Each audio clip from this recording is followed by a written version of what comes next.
Hello, my name is Franki Barber, known on social media as Franki Makes. I'm a designer and illustrator based in York, UK. I'm trained specifically in surface pattern design after recently graduating the course at Leeds Arts University in 2024. Although trained in pattern design, I love to illustrate scenes and stories using a blend of mediums, from watercolour, pencil, and pens to digital programs like Photoshop. My passion for pattern design and children's illustration amalgamate into narrative repeat patterns that tell stories of adventure and imagination. And since most of my designs are aimed at kids, I like to throw a bit of education in there too, mostly about sustainability. My part-time job involves working in a primary school, so I get to witness what children create with their playfully inventive little brains. I just think, why should there be an age limit on an active imagination? So, in my work, I use mine to the fullest in order to create designs that could potentially spark others' imaginative minds. My biggest influences are pattern designers and illustrators. I tend to take inspiration from all over, but I do have certain designers and studios that I really love. There's so many amazing illustrators out there. I enjoy a loose and sketchy art style that contains fun themes and characters, so I tend to look up to illustrations like Laura Carlin and Charlotte Agger, as well as many, many more. Also, I love brands such as Minnie Bowden, Gorman Kids and Cath Kidston. I just love their painterly styles and the way that they create such whimsical little children's designs. I take note of art styles, mediums and processes, so I really enjoy seeing designers that have a quite print-led process and use riso, graph and screen print in sometimes less traditional ways. Something I particularly love in design is juxtaposition, so that could be a mix of styles, themes or processes that aren't traditionally seen together.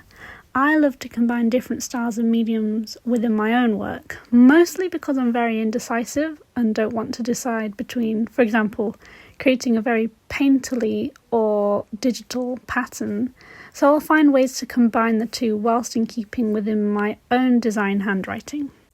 At the moment, I'm focusing on building up a portfolio based on classic children's illustration, using physical mediums to tell stories, because one of my big aspirations is to illustrate a book.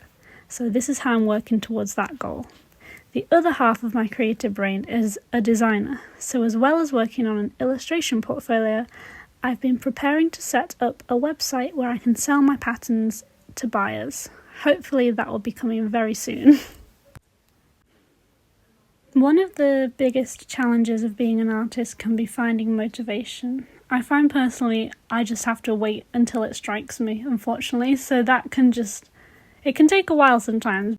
Another challenge is finding the right audience to market your work towards, but again, that's something that just will have to come naturally, and I find that posting my art on Instagram is very helpful in that, because whoever wants to see it will see it generally.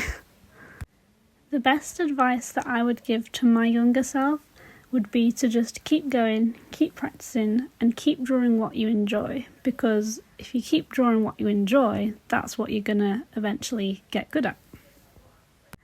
The next question is, have you ever tried any unconventional mediums or techniques?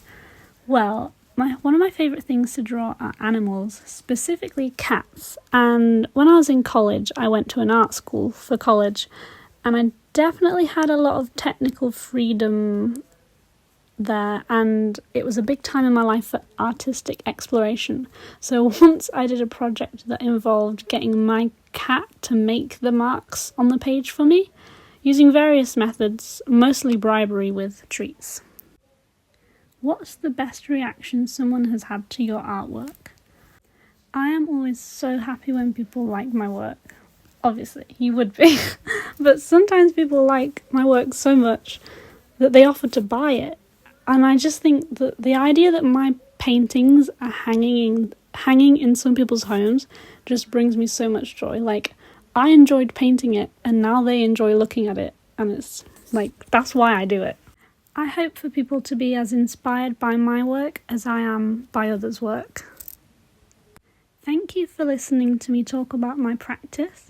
You can find my portfolio by typing in Franki Makes onto Google, and I'm Franki Makes on pretty much most social media platforms. So thank you. Goodbye.